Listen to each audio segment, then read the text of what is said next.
il pourrait peut-être être victime un jour, Vladimir Poutine, d'un pays ami. On va parler des relations avec la Russie. La Chine, d'ici quelques semaines, c'est prévu pour le mois d'août, ce sera en exercice conjoint avec la Russie, des exercices militaires qui ont lieu chaque année depuis des années d'ailleurs, et qui sont, s'il en fallait, une preuve de plus du rapprochement entre les deux pays. Écoutez le porte-parole du ministère chinois de la Défense. En août, les marines chinoises et russes mèneront l'exercice conjoint Joint Sea 2025 dans les zones aériennes et maritimes proches de Vladivostok en Russie. À l'issue de ces manœuvres, certaines unités des deux pays effectueront leur 6e patrouille navale conjointe dans les eaux concernées du Pacifique. Ces exercices s'inscrivent dans le cadre du programme annuel de coopération entre les forces armées chinoises et russes. Elles ne sont pas dirigées contre des tiers et n'ont aucun lien avec la situation internationale ou régionale actuelle. Rien à voir avec ce qu'il se passe en ce moment, donc de fait ça existe depuis 2012, ces exercices, cette opération Joint Sea comme elle s'appelle. Ça permet quoi? Ça permet de renforcer la confiance mutuelle, c'est Vladimir Poutine lui-même qui le dit. Nous construisons nos liens sur la base de l'amitié, de la confiance mutuelle et du soutien à l'égalité et aux bénéfices mutuels. On peut affirmer avec certitude que la communication en matière de politique étrangère et le travail conjoint entre la Russie et la Chine jouent un rôle important et stabilisateur dans les affaires internationales. Alors, bonjour Jean-François Di Meglio, merci beaucoup d'être en ligne avec nous. Vous êtes président du conseil d'orientation d'Asia Center et CEO de DMF. Maintenant qu'on a posé les bases, Jean-François Di Meglio, je voudrais savoir, moi, si la Russie prend un risque. Je vous pose la question parce que j'ai lu sur le site de la Jamestown Foundation, qui est un think tank assez important et très très bien informé avec des analyses qui sont très intéressantes. Je vous en donne un petit extrait. Bien qu'elles ne soient pas des partenaires stratégiques naturelle, mais qu'elles soient contraintes de collaborer pour faire contrepoids aux États-Unis et à leurs alliés, la Russie et la Chine renforcent leur collaboration en matière de sécurité dans l'océan Pacifique et la région arctique.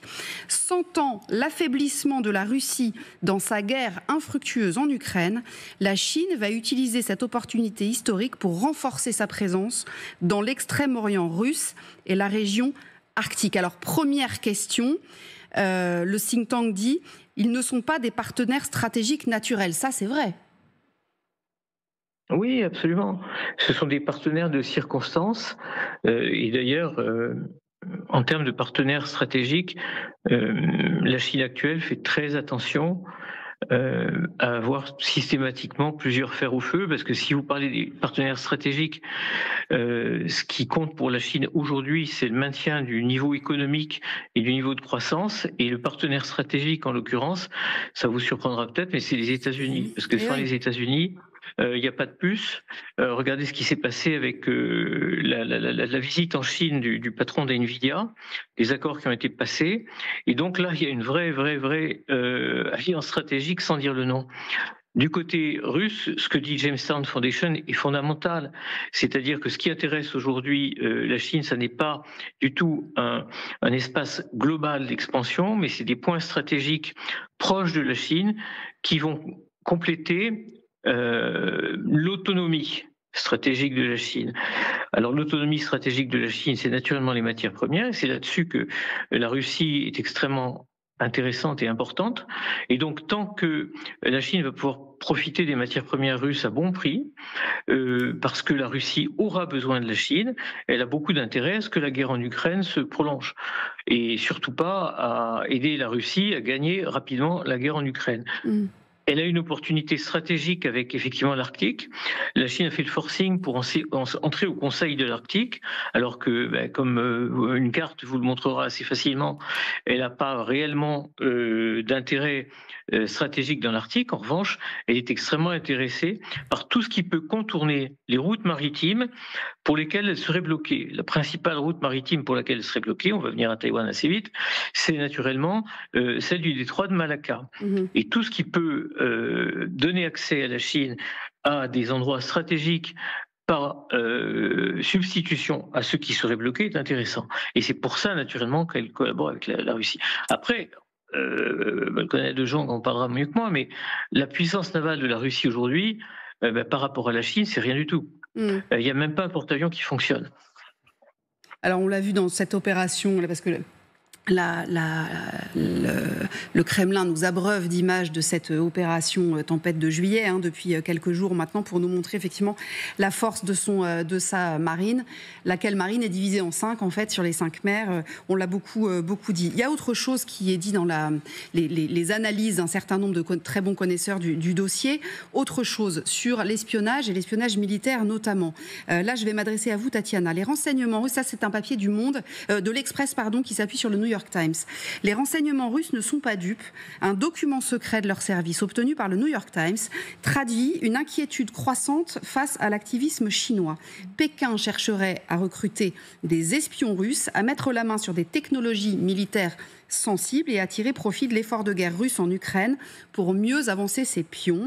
Malgré les soupçons et les frictions souterraines, la Russie ne peut pas se passer de son puissant voisin. Pour les services russes, l'équilibre est fragile. Il faut contenir l'influence chinoise sans compromettre l'alliance stratégique. La Russie ne peut plus se permettre de froisser Pékin. Si les deux capitales s'accordent pour affaiblir l'Occident, leur coopération repose, elle, sur une base fragile. Alors, tout ça est exact, mais effectivement, la Russie se trouve en position de faiblesse et on peut même parler de vassalisation. Quand on regarde les échanges commerciaux entre la Chine et la Russie, ils ont bondi de plus de 60% entre le début de la guerre et aujourd'hui. Et l'objectif qui devait être de dépasser les 200 milliards d'échanges et qui était fixé pour 2025, il a été atteint dès 2023. Donc, on voit bien que ces échanges sont importants. Et il y a 40% du commerce extérieur russe, même plus que ça, qui est aujourd'hui libellé en yuan. Donc, vraiment, ils sont très dépendants. Je crois qu'au niveau de la construction automobile, il y a une voiture sur 2 aujourd'hui en Russie qui est une voiture chinoise. Et la Russie et la Chine, même si elle s'en défend, a quand même aussi, on le sait, aidé la Russie à contourner les sanctions occidentales en lui fournissant du matériel, parfois d'ailleurs du matériel qui venait d'Europe, notamment pour les équipements gaziers qu'elle doit construire. Et il y a des villes aujourd'hui dans l'extrême orient russe où on parle plus mandarin que russe. Oui. Donc, il y a cette crainte de la vassalisation qui ne va pas faire plaisir aux Russes, qui ne fait certainement pas plaisir à Poutine, mais les observateurs remarquent malgré tout qu'il a souvent fait référence à Alexandre Nevsky, qui au XIIIe siècle a réussi à repousser les chevaliers teutoniques en acceptant une allégeance à la Mongolie. Et certains se disent que derrière cette comparaison qui prend souvent, il y a peut-être l'envie de dire à sa population « on n'a pas le choix » parce qu'aujourd'hui, si la Chine et l'Inde cessent d'acheter du pétrole à la Russie, l'économie russe va vraiment se trouver très mal. Et j'aime beaucoup la comparaison sur les avions. Quand vous dites les Russes ont du mal à prendre des avions, mais ils ont très peur aussi parce qu'il leur manque beaucoup de pièces détachées. Depuis très longtemps, j'ai voyagé sur Aeroflot il y a longtemps. Déjà, on se demandait, est-ce que c'était au début des années 2000 Est-ce que c'est vraiment... Oui, je l'ai fait aussi, on n'est pas très serein sur Aeroflot. On n'est pas très serein. Oui. Mais aujourd'hui, il y a de quoi être inquiet, puisque le colonel en parlera mieux que moi, mais il y a vraiment ça aussi, c'est-à-dire que même, donc là, pour soutenir son économie civile, pour permettre des échanges, de la Russie, elle est très vaste, entre Vladivostok et Moscou, il y a 9 à 10 heures de vol, il y a un nombre de fuseaux horaires incroyable, donc aujourd'hui, oui, la Russie ne peut pas se passer de la Chine, Vladimir Poutine se méfie certainement de l'emprise qu'a la Chine sur son territoire, sa population, sur ses échanges économiques, mais malheureusement, il ne peut pas faire autrement. Ouais. C'est une menace pour la Russie, la Chine, de votre point de vue, Pierre, ou pas ? Pas dans le court terme, non. Parce qu'il y a une alliance de fait, une alliance, je dirais, de circonstances, quelque part, entre les deux pays. Pourquoi ? Parce que l'arrivée de Trump modifie fondamentalement les rapports géopolitiques et géostratégiques dans le monde. Parce qu'on a un Trump qui est isolationniste, qui lui raisonne à partir de l'Arctique, il voit le Groenland, après il voit le Canada, il voit l'Alaska, et puis il voit le Groenland, et puis en face il voit la Russie. Donc c'est ça la vision de Trump aujourd'hui, avec évidemment le Panama et puis le Mexique au sud. Donc il a une vision totalement, pas ethnocentrée, en tout cas c'est la doctrine de Monroe, 1883. Et c'est une logique tubulaire. De l'autre côté, vous avez la Chine qui a la même logique, qui a une logique en fait assez régionale. Son problème, comme vous le dites fort bien, c'est le problème des détroits de Malacca, ce que dit votre intervenant, des détroits de Malacca.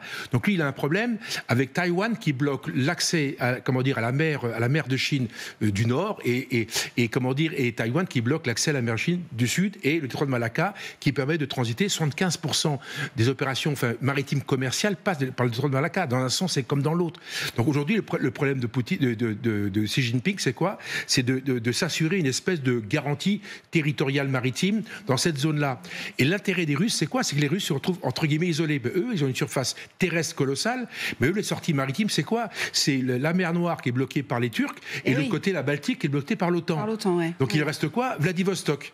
Et Vladivostok, c'est les Chinois. Donc aujourd'hui, il y a une alliance de fait qui fait qu'aujourd'hui, les Russes se disent que si demain il y a un bouchon, un bouchon pour sortir, je dirais n'importe quoi russe en direction d'ailleurs, si tout est bloqué, il restera Vladivostok. Et ça, c'est très intéressant pour les Chinois parce qu'ils s'assurent une espèce de garantie arrière, en fait, quelque part, avec les Russes. Donc, en fait, encore une fois, leurs destins sont liés, et je pense pour très longtemps, et je termine juste là-dessus, c'est que, rappelons-nous, c'est qu'aujourd'hui, l'objectif final des Américains, c'est de traiter le problème de Taïwan. Taïwan, c'est 62% des composants électroniques, des puces électroniques dans le monde. Ça fait qu'on ne peut pas fonctionner sans Taïwan. Donc, celui qui tient Taïwan tient le monde pour encore quelques années. Ce qui veut dire qu'aujourd'hui, la guerre de demain, elle aura lieu là, ce que j'appelle la guerre dans les zones molles. Non, mais pourquoi pas, effectivement. Jean-François Di Meglio, je voudrais qu'on regarde ensemble ce que disait Marc Rutte il y a tout juste quelques jours, justement au sujet de Taïwan, sur la thématique de se servir de la Russie. Xi Jinping, s'il attaquait Taïwan, il ferait en sorte de donner d'abord un coup de fil à son partenaire, Vladimir Poutine, donc pour lui dire « je vais le faire, j'ai besoin que tu te les tiennes occupés en Europe en attaquant le territoire de l'OTAN ». En gros, merci Vladimir de faire une diversion en attaquant du côté de l'OTAN, ça occupera les Américains et je pourrais faire ce que je veux avec Taïwan. Oui, pourquoi pas. Écoutez, on peut écrire des romans. Il y a beaucoup de romans qui s'écrivent sur ce genre de sujet et on peut faire preuve d'une imagination débordante. Ça a du sens ce qui est écrit, mais ce qui a encore plus de sens, c'est de se poser la question de savoir qu'est-ce qui peut déclencher une agression chinoise vers Taïwan. Aujourd'hui, il y a plus d'éléments qui empêchent une agression chinoise sur Taïwan que d'éléments qui encourage une agression chinoise sur Taïwan. Le tout premier élément, c'est l'impossibilité aujourd'hui, demain ce sera peut-être pas le cas, de maîtriser la mer de Chine du Sud. La mer de Chine du Sud est beaucoup plus stratégique en fait, si vous en prenez à Taïwan que tout le reste, parce que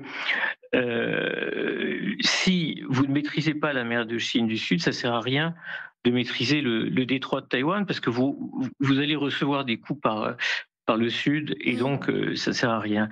Par ailleurs, l'économie chinoise est dans une telle situation que, sauf à faire un geste désespéré parce que tout va extrêmement mal, il y a d'autres préoccupations, j'imagine, je ne les connais pas, mais dans la tête des dirigeants chinois, il y a d'autres préoccupations que de reconquérir Taïwan avant 2049, qui est l'objectif ultime.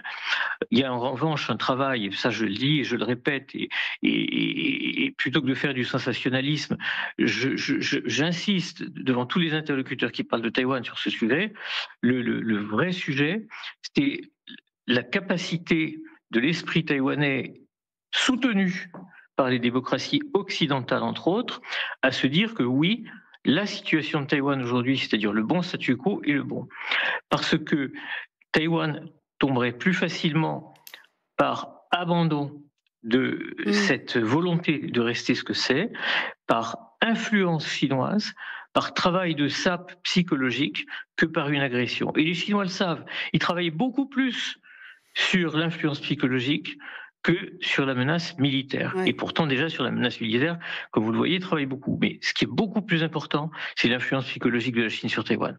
Et ça, on voit une évolution là-dessus, effectivement, sur l'état d'esprit des Taïwanais eux-mêmes depuis quelques années ou pas? Sur cette influence, sur cette... Regardez ce qui s'est passé samedi dernier. Il y a eu des élections partielles à Taïwan. Je vous rappelle que donc, à tort, on appelle le parti au pouvoir, dans la situation de cohabitation où se trouve Taïwan aujourd'hui, le parti au pouvoir, on l'appelle le parti indépendantiste. Il n'est pas vraiment indépendantiste, mais il a été désavoué dans un geste de remise en question d'une élection qui avait fait arriver à des sièges de députés ce qu'on appelle le parti nationaliste, le Kuomintang, et donc le Kuomintang qui est partisan d'une entente plus ou moins grande avec la Chine, a remporté tous les sièges qu'il était menacé de perdre. Donc l'opinion taïwanaise est très divisée, elle est très fragile, et elle sera d'autant plus fragile que des pays comme les États-Unis et l'Europe ne lui montreront pas que oui, Taïwan est important. Oui, c'est ça qu'effectivement, on parlait de déstabilisation politique tout à l'heure, Tatiana Pekestin, on est en plein dedans là avec le dossier taïwanais et l'influence de la Chine sur les populations taïwanaises. Hein. Et c'est effectivement, c'est un peu de... Ouais, allez-y. Monsieur Di Moglio a parfaitement raison pour une raison très simple. Un exemple, Trump va voir le sommet de l'ASEAN cette semaine. Ça veut dire qu'en fait, il s'intéresse à la mer de Chine. Donc ça veut dire qu'il s'implique dans les mécaniques de la mer de Chine. C'est assez rare de la part de Trump, hein.